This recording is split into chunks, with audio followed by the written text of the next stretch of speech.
Campo says, probably the most 90s idiotic story I've ever read. I feel like this must be a joke I'm not getting because it's so stupid. This 1-star review is under a Superman comic from the 90s, and today we're not only looking at that Superman comic, but 2 other Superman comics that also have 1-star ratings. I'm going to read the 1-star rated comments found on Goodreads.com, read the actual comic, and then I will go back to Goodreads.com and put my own rating and my own comments. Will I rate these comics a 1-star, or will I rate them higher?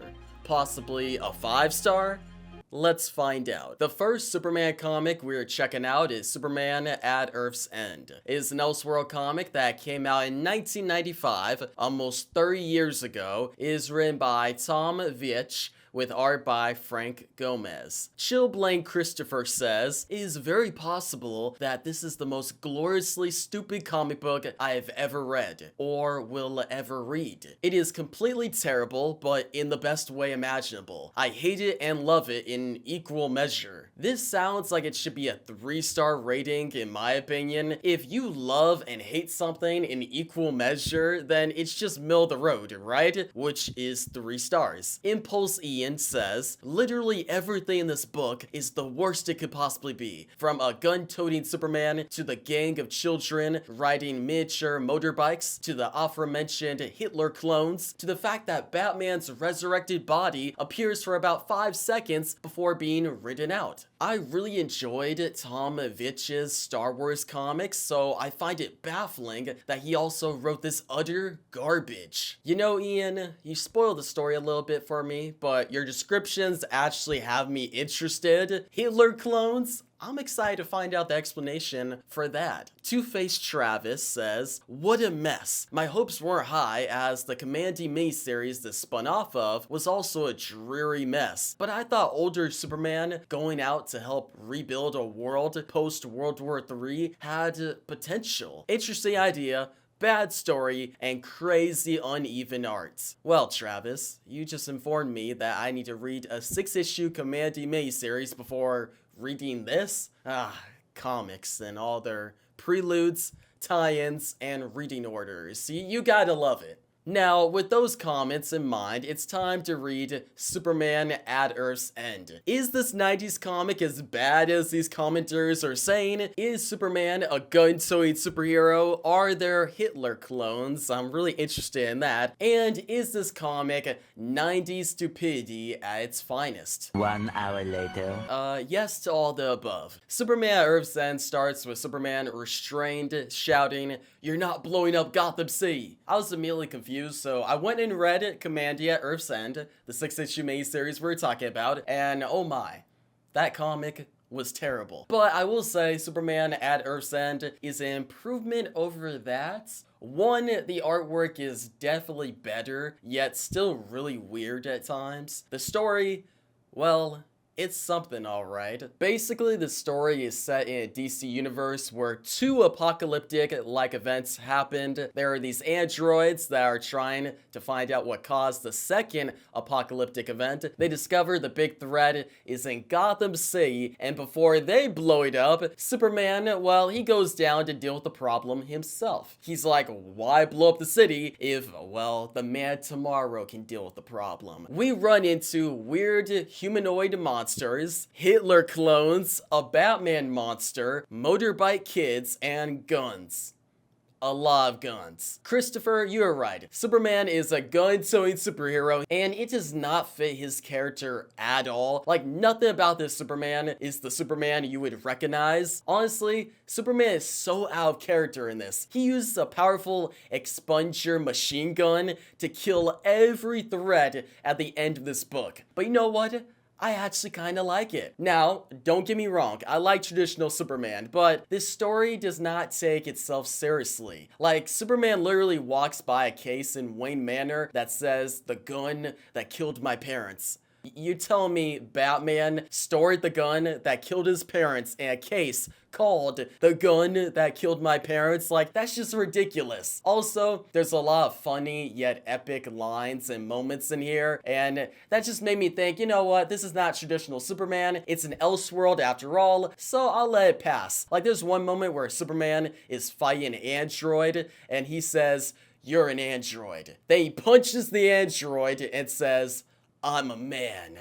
Also, there's a bunch of dope lines like, "Touch the helmet, Santa Claus, and you're a dead man. It's time for Superman to finish World War II. This is for all the boys who died in the beaches of Normandy." My personal favorite is when Monster Batman punches Superman while saying, "You know I don't like guns." And besides all these lines and the outrageous narrative, I actually like the twist that basically Albert Einstein and Lex Luthor cloned Hitler, and it resulted in a spiraling of events that led to the second apocalypse. What caused the first, you ask? Well, read Commandy, The Last Boy on Earth. Remember, comic and all their tie-ins, you must read them all. Overall, I actually enjoyed the stupidity of Superman at Earth's End. I'm going to give it a 3 stars, and here's my comment. Batman, "You know I don't like guns, Clark." Superman picks up a machine gun. "Curse you to hell." Me closes the book and goes to buy a machine gun.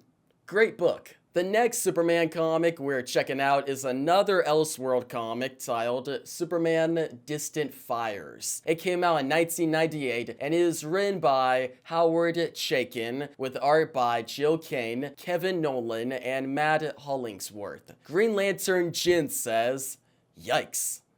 Well, safe to say Jin didn't like the book that much. Hey, our boy Two-Face Travis is back. He says, "How did so many great, talented people come together and make such a lackluster story?" You know what, Travis? I have that same question for a lot of modern DC comics. Super Sally says, "The world has ended, and Superman is the only one left alive in Metropolis. There are huge rodents, mutant humans, and Superman is surprised to discover many of his fellow heroes and some villains survived after all in a rebuilt colony. But peace can't reign forever." I want to leave you with this.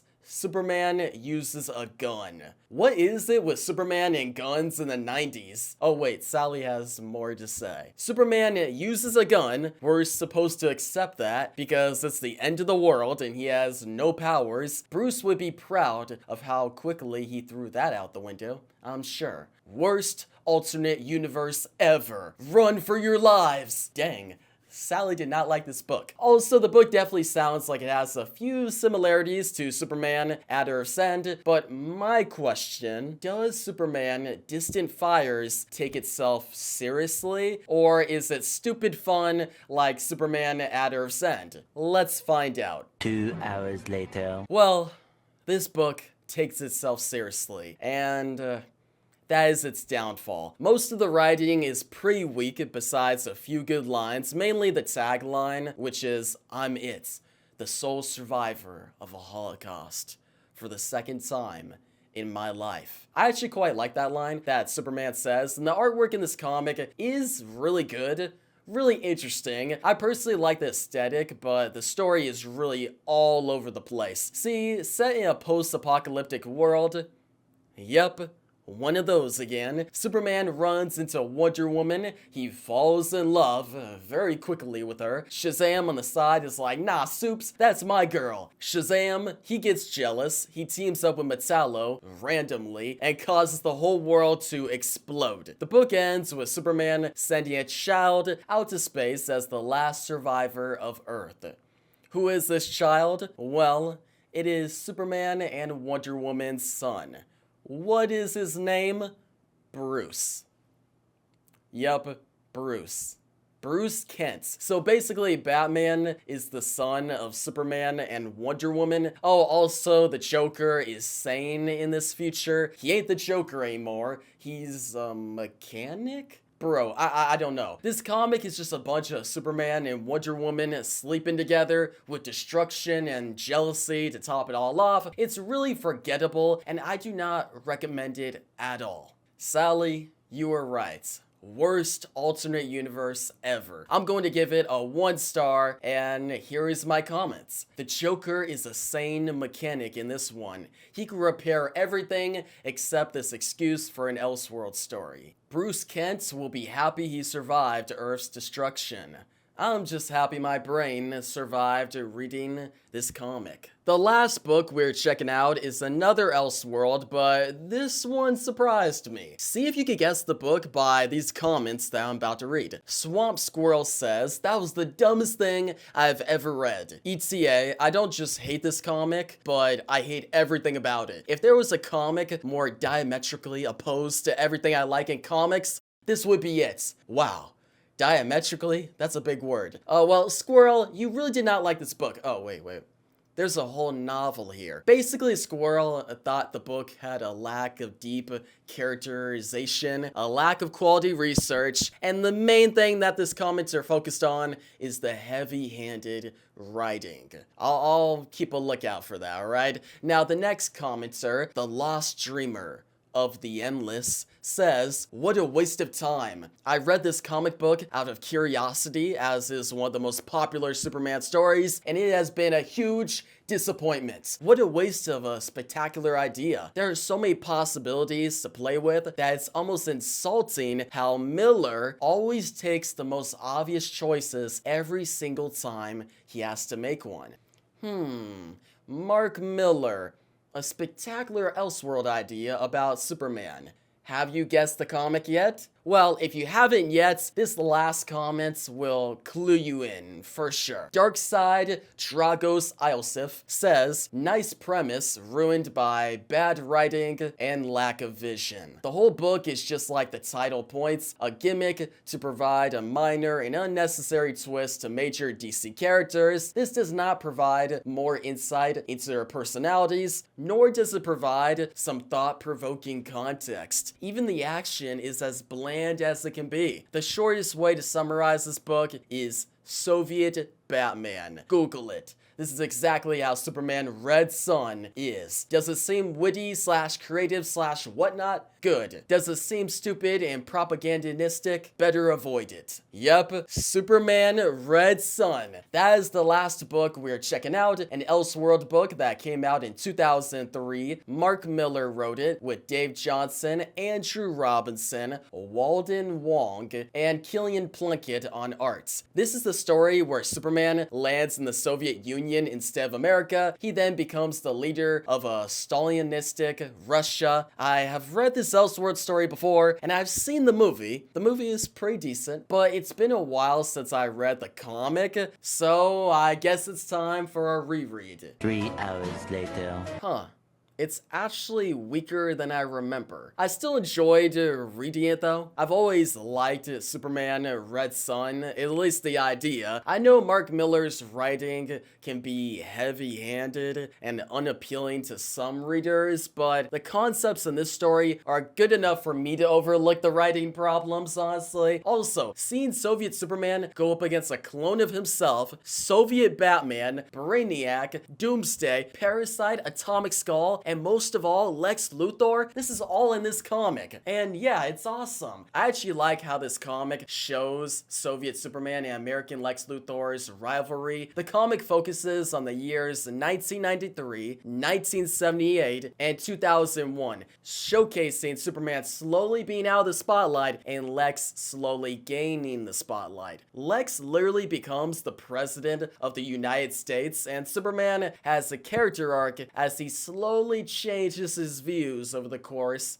of his Soviet life. Now, my problems are the predictability of the story and the ending. I forgot how convoluted the ending was. Superman basically becomes the son of Lex Luthor and Lois Lane, and he is sent back in time to 1938 to Soviet Russia, causing a predestination paradox. If you don't know what that is, a predestination paradox is a closed loop created by time travel. I don't like when stories do this because it makes the whole whole thing confusing. So because of that ending alone, I gotta give Superman Red Son 3 stars. Now, here is my comments. Superman being the leader of the Soviet Union, interesting. Lex and Lois falling in love, weird, but okay. Superman becoming the son of Lex and Lois, nah, that's where I draw the line. Overall, these 3 Elseworld Superman stories I checked out were very different and super experimental, but that's what Elseworld comics are all about, right? Writers take risks when they're making these stories. You're either going to write a Superman Elseworld story, an alternate universe that everyone loves, or you'll end up with a bunch of 1-star ratings. Either way, I'm glad I checked out these comics today, as they gave me multiple different sides of Superman. Usually I see Superman as a helpful neighbor and a symbol of hope for the world, but now I could see him also as Santa Claus with a machine gun killing Nazis.